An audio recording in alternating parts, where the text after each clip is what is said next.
성도 여러분, 그리고 복음 사역의 동역자 여러분, 오늘 로마서 16번째 시간을 시작하겠습니다. 오늘 주제는 어떻게 예수 한 사람이 이렇게 많은 사람을 구원할 수 있는가, 그리고 그 구원이 우리들에게 무엇을 약속했는가 하는 것에 대한 설명입니다. 예수 그리스도 안에 있는 성령으로 말미암아 구원을 얻는다라고 하는 것은 기독교의 근본 진리입니다. 그러면 자연스럽게 이에 따르는 질문이 하나 발생을 하게 됩니다. 어떤 질문은 성경을 부정하기 위해서 던져주는 것도 있고, 또 어떤 것은 자기 자신의 지식을 드러내기 위해서 하는 질문도 있습니다. 그러나 오늘 제가 말씀드리는 이 질문은 믿음을 놀랍도록 견고케 하는 매우 참 중요한 질문에 속합니다. 이 답을 잘 이해를 하시게 되면 우리들에게 그 믿음의 큰 진보가 있습니다. 끝까지 잘 좀 경청해 주시기를 부탁드리겠습니다. 인류의 역사를 보는 시각이 매우 다양합니다. 성경을 보수적으로 보는 사람들 가운데서는 인류의 역사를 6,000년 정도로 생각하는 사람이 있습니다. 또 어떤 사람은 한 3만 년 정도 됐다고 생각을 하는 사람도 있고, 또 일반적인 인류학에서는 오늘날 우리 같은 인간을 현생 인류라고 하는데, 이 현생 인류 호모 사피엔스가 지구상에 출현한 것은 약 한 30만 년 전이다라고 이렇게 말을 합니다.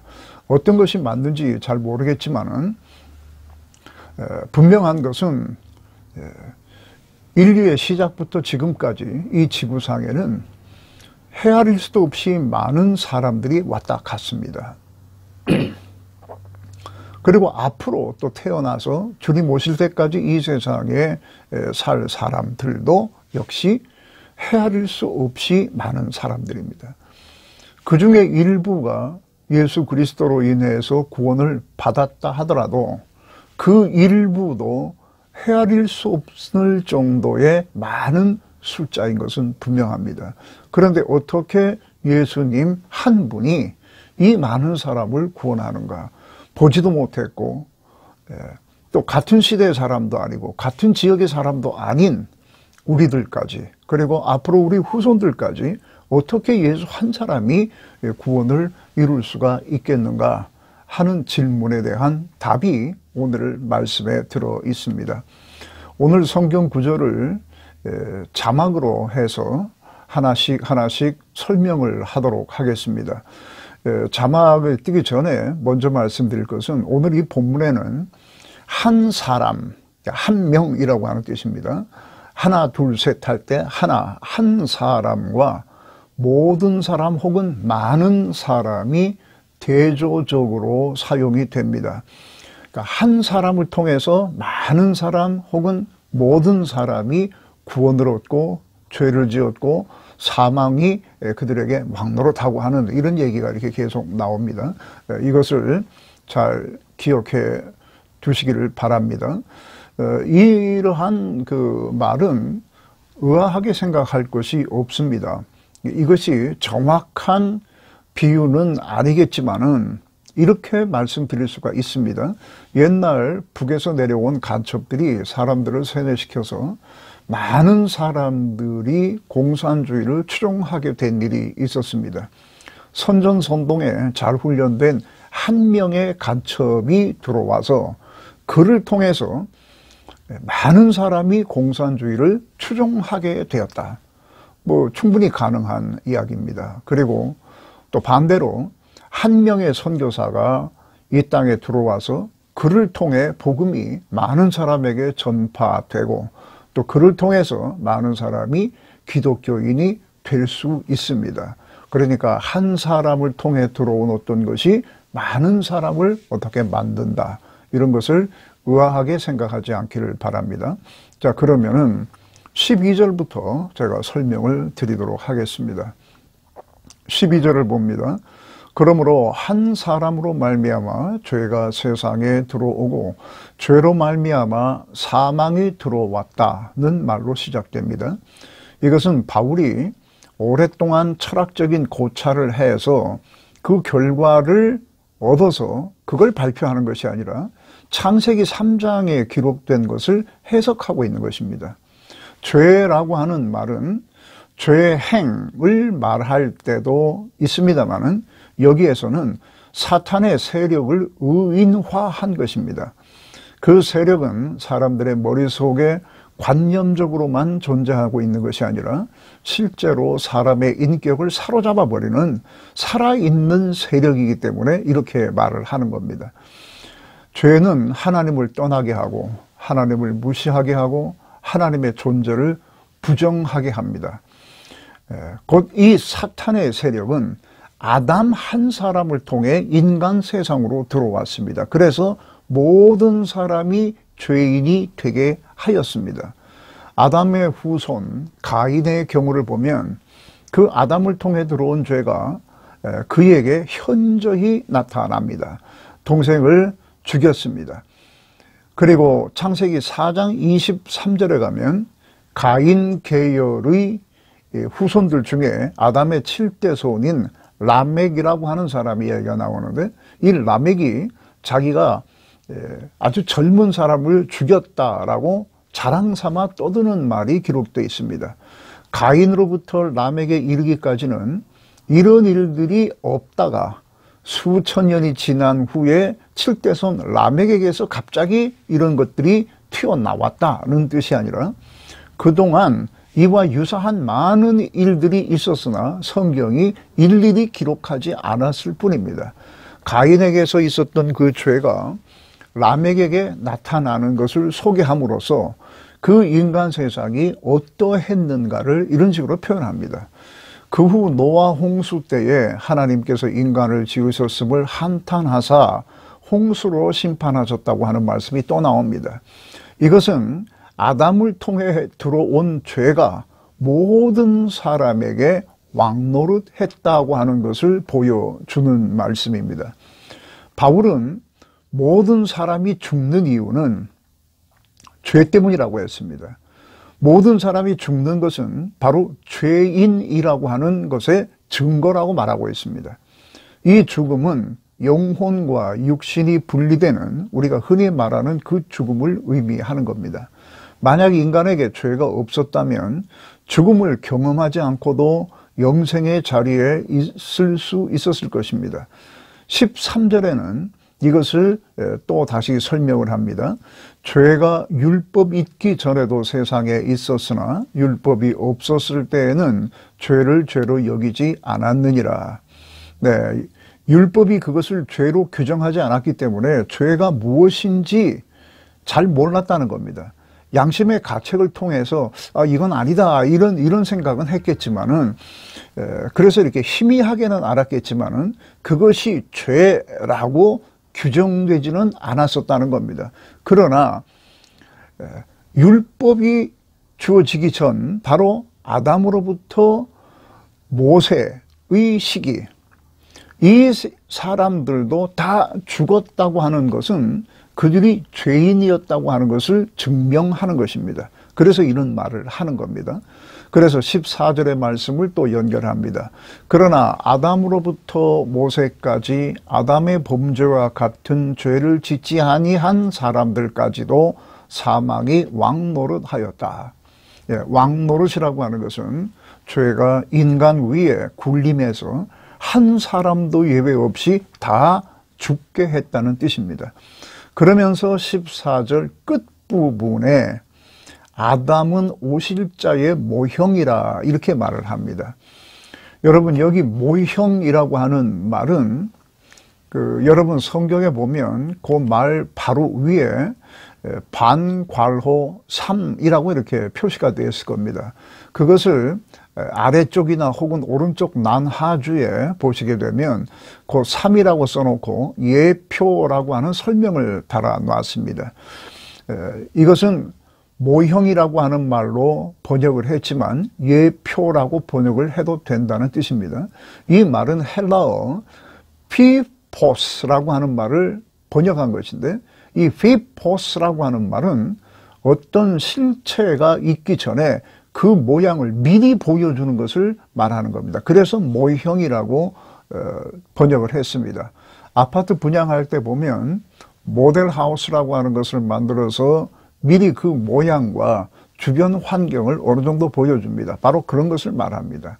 오실 자라고 하는 것은 메시아 곧 예수 그리스도입니다. 아담은 어떤 면에서 메시아의 모형이라는 겁니다.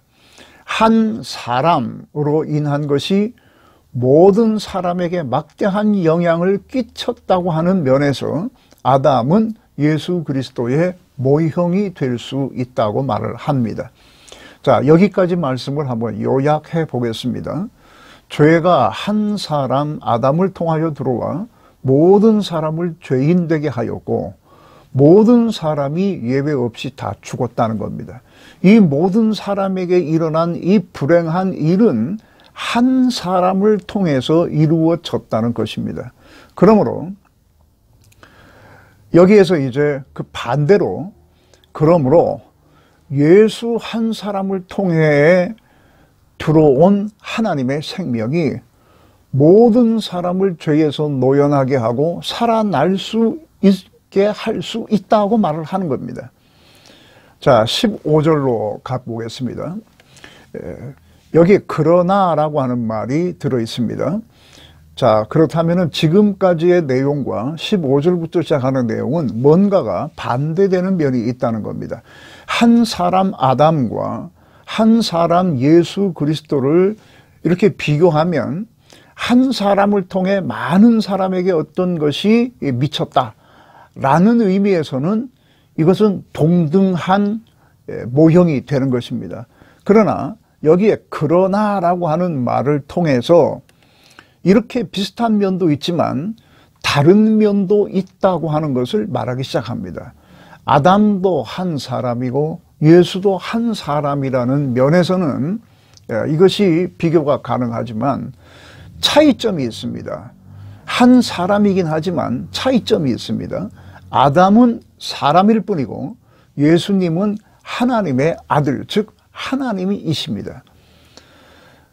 그러니까 12절부터 14절까지는 아담과 예수 그리스도를 한 사람으로 놓고 서로 비교를 한 것이고 지금 15절부터는 아담은 사람이고 예수님은 하나님의 아들 하나님이시다. 이러한 차이점이 있다고 하는 것을 보여주기 시작합니다. 사람과 하나님을 대조할 때에 가장 현저한 차이점은 사람은 불확실한 존재입니다. 그러나 하나님은 확실한 존재입니다.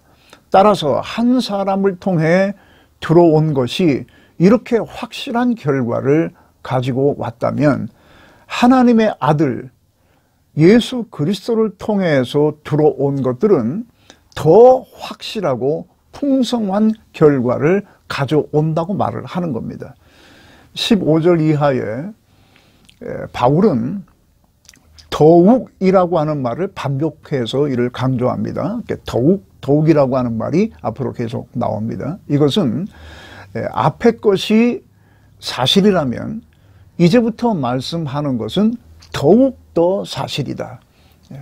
앞에 것이 확실했다면 지금부터 말하는 것은 더욱더 확실하다. 이러한 뜻으로 이런 말을 사용하는 것입니다. 자, 15절로 들어가겠습니다. 그러나 이 은사는 범죄와 같지 아니하니. 여기 갑자기 은사라고 하는 말이 나옵니다. 은사라고 하는 말은 일반적으로 선물이라고 하는 뜻입니다. 바울은 이 말을 거의 대부분 하나님이 주시는 선물이라고 하는 뜻으로 사용합니다. 그래서 여기에서는 은혜라고 하는 말을 은사라고 하는 말로 충분히 대신할 수 있습니다. 이 말을 사용하는 이유는 아담의 범죄는 사탄이 준 것이고 예수를 통해 주시는 것은 하나님의 선물이라고 하는 것을 나타내고자 하는 것입니다. 한 사람을 통해 이루어진 것이라고 하는 면에서는 같을 수 있습니다. 그러나 사탄이 준 것은 죽이는 것이고 하나님이 주신 것은 은사, 즉 살리는 것이라고 말하고 싶은 것입니다. 그러면서 그 다음 구절을 말합니다. 한 사람의 범죄를 인하여 많은 사람이 죽었은즉 더욱 하나님의 은혜와 또한 한 사람 예수 그리스도의 은혜로 말미암은 선물, 즉 은사는 많은 사람에게 넘쳤느니라. 한 사람 아담을 통해서 들어온 죄가 이렇게 확실하게 사람을 사망으로 이끌었다면 하나님이신 한 사람 예수를 통해 들어온 하나님의 은혜의 선물은 많은 사람에게 미칠 수 있는데 더욱더 이것은 확실한 것이라고 이렇게 말을 하고 있습니다. 16절을 봅니다. 또 이 선물은 범죄한 한 사람으로 말미암은 것과 같지 아니하니 심판은 한 사람으로 말미암아 정죄에 이르렀으나 은사는 많은 범죄로 말미암아 의롭다 하심에 이름이라. 여기 한 사람이라고 번역된 것은 헬라어 헤이스라고 하는 말입니다. 이것은 하나, 둘, 셋, 넷 이렇게 셀 때 하나, 그게 헤이스입니다. 수사입니다.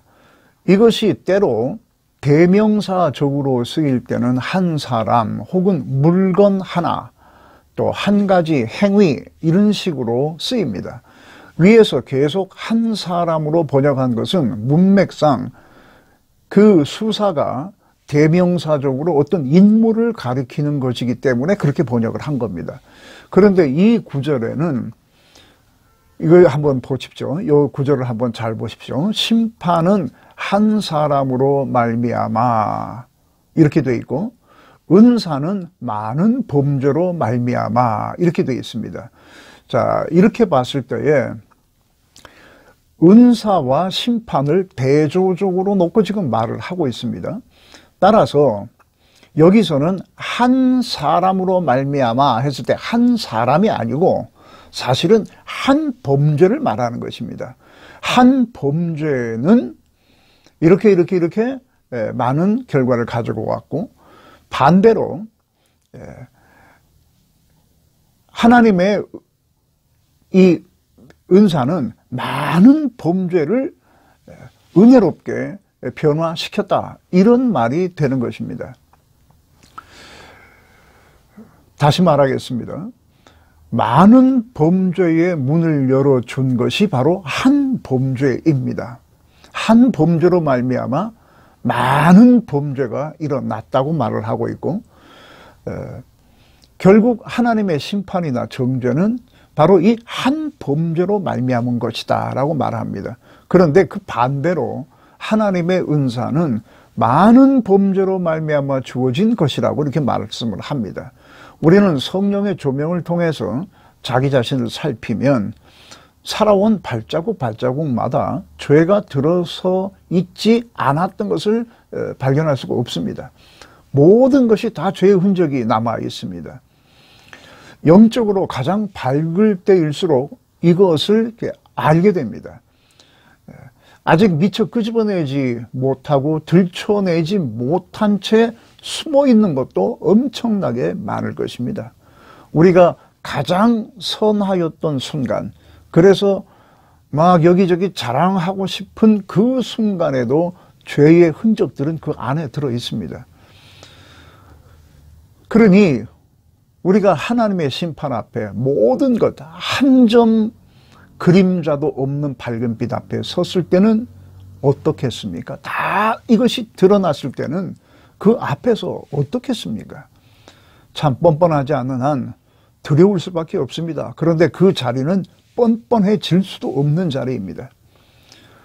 그런데 그 많은 죄에도 불구하고 예수 그리스도를 통해 들어온 하나님의 은혜로 우리가 의롭다 하심을 받을 수 있다고 말을 하는 것입니다.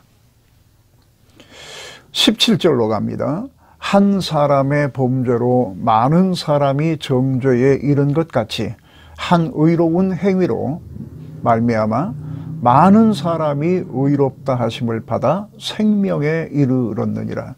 참 놀랍습니다. 이건 정말 놀랍습니다. 지금까지 말씀을 한번 정리해 보겠습니다. 인간의 죽음은 아담 한 사람을 통해 들어온 죄와 역사입니다. 역사한 것입니다. 그래서 그 결과가 그렇게 나타난 겁니다. 이 세상 사는 우리는 앞으로 무슨 일을 만날지는 잘 모릅니다. 그러나 가장 확실한 것이 하나가 있습니다. 그것은 누구도 부정할 수 없고 예외가 될 수 없는 겁니다. 누구나 다 죽는다는 것입니다. 지금 이 말씀을 듣는 여러분도, 그리고 이 말을 하고 있는 저도 언젠가는 죽습니다. 이것이 우리 인생의 가장 앞으로 일어날 확실한 사건입니다. 다른 건 잘 모릅니다. 그러나 우리가 죽는다고 하는 그 사실보다 더 확실한 것이 있습니다. 바울은 이것을 말하기 위해서 더욱이라고 하는 말을 쓰는 겁니다. 더 확실한 것이 있습니다. 그것은 예수로 말미암는 하나님의 은혜가 임하게 되면 죽음을 이긴다는 사실입니다. 죽음을 피할 수는 없겠지만은 그것을 이길 수 있습니다. 여러분, 죄를 이긴 증거는 부활입니다. 죄가 만들어낸 것이 사망이기 때문에 그 죄를 이겼다고 하면 사망을 이겨야 되는 겁니다. 사망을 이긴다고 하는 것은 부활밖에 없습니다. 우리가 언젠가 죽는다고 하는 것은 엄연한 사실입니다만은 그보다 더 확실한 것은 예수로 말미암는 죄로부터 구원이며, 이것은 또한 반드시 죽임을 이기는 부활로 나타나게 될 것입니다. 부활이라고 하는 것은 우리가 어디서 경험해 본 일도 없고 예수 부활 외에는 들어본 일도 없습니다. 그래서 부활을 믿는다고 해도 뭔가 이렇게 좀 막연할 뿐입니다만은 바울이 말하는 이와 같은 진리 안에서 부활이라고 하는 것은 매우 확실하게 우리에게 깨우침을 줍니다. 성경을 알아야 된다, 자꾸 이렇게 목이 쉬도록 말씀드리는 이유가 이런 것 때문에 그렇습니다. 그냥 누군가가 자, 부활을 믿으세요, 그래야 마음이 편해집니다, 그런다고 해서 부활을 믿는 것이 아닙니다. 이와 같은 영적 진리에 의해서 우리가 설득을 당해야 부활도 믿는 것이고 거기에 대한 확신도 가질 수가 있게 됩니다. 자, 19절로 가겠습니다. 19절은 지금까지 말씀한 것을 한마디로 요약을 하는 것입니다. 한 사람이 순종하지 아니함으로 많은 사람이 죄인 된 것 같이 한 사람의 순종하심으로 많은 사람이 의인 되리라. 예수로 말미암는 구원이라고 하는 것은 바로 이런 것입니다. 어떻게 예수 한 사람이 우리를 다 구원할 수 있겠는가? 이 지구상의 그 수많은 구원받은 사람들의 구원을 어떻게 예수 한 사람이 담당을 할 수 있는가? 이런 것들이 참 우리가 생각하기에는 너무도 큰 것이기 때문에 어디서부터 어떻게 논리를 전개해야 할지 잘 알 수가 없는 것입니다만은 성경이 이렇게 정리를 해주고 있습니다. 구원이라고 하는 것은 그냥 그렇게 하면 뭐 구원이 있을 것 같다고 생각을 해서 그렇게 주장하는 것도 아니고, 또 어느 날 꿈에 빛 가운데 서 있는 사람들을 보고 아, 천국이 있나 보다 뭐 이렇게 해서 주장하는 것도 아닙니다. 또 NDE라고 하는 것이 있습니다. Near Death Experience라고 해서 죽음에 임박해서 하는 경험이라고 하는 것이 있습니다. 뭐 많은 사람들이 그런 그 죽음에 임박한 경험을 말하는 경우가 있습니다. 그래서 자기가 죽었는데 몸에서 영혼이 빠져나가서 보니까 자기가 침대 위에 누워있고 뭐 그 옆에 누군가가 울고 있더라. 그것도 약간 재밌게 하려고 그런데 가장 친한 친구는 울지도 않고 있더라. 뭐 이런 얘기들을 합니다. 그거 NDE의 경험 때문에 우리가 이러한 말을 하는 것이 아닙니다. 그것은 개인적인 경험일 뿐이고 그 경험이 과연 내세를 증명할 수 있는가? 뭐 그건 그렇게 확실한 것이 아닙니다. 그러나 이러한 말씀이 전개되는 것으로 봐서 아, 이 구원이라고 하는 것이 이러한 원리 가운데에 주어지는 것이로구나. 그냥 그럴 것 같아서 누군가가 그렇게 막 주장하는 것이 아니고 그랬으면 좋겠다라고 하는 뜻으로 이것을 말하는 것이 아니로구나 하는 것을 알 수가 있습니다. 여러분, 하나님의 말씀을 중요하게 여기시기를 바랍니다. 그리고 하나님의 말씀을 통해서 여러분들의 믿음의 근거를 확인하시기를 바랍니다. 믿는다고 할 때 무엇을 믿는 것인지는 성경 말씀이 가르쳐 줍니다. 성경은 어떤 것은 믿으라 라고 이렇게 말하고 어떤 것은 원하라 이렇게 말합니다. 믿음이라고 하는 것은 확실한 것을 말합니다. 그 기반 위에서 우리가 원하는 것을 하나님께 아뢰게 될 때에 하나님께서 그 원하는 것을 원하는 대로 주실지 아니면 다른 모양으로 주실지 그건 잘 모르지만은 하나님께서 반드시 어떤 방식으로든지 응답하신다고 하는 근거가 바로 이런 것에 있는 것입니다. 하나님께서 예수 그리스도를 통해서 이루어 놓으신 것을 믿으시기를 바랍니다. 예수 한 사람을 통해 들어온 죄가 모든 사람을 예외 없이 죽일 수 있다면, 그렇게 한다면, 그것이 사실이라면 더욱 사실인 것은 예수 그리스도 한 사람을 통해 들어온 하나님의 은혜와 생명의 역사가 모든 사람을 살릴 수 있습니다. 이것을 믿으시고 예수 안에서 더 견고한 믿음을 가지고 기쁨으로 살아가시기를 주의 이름으로 축원합니다.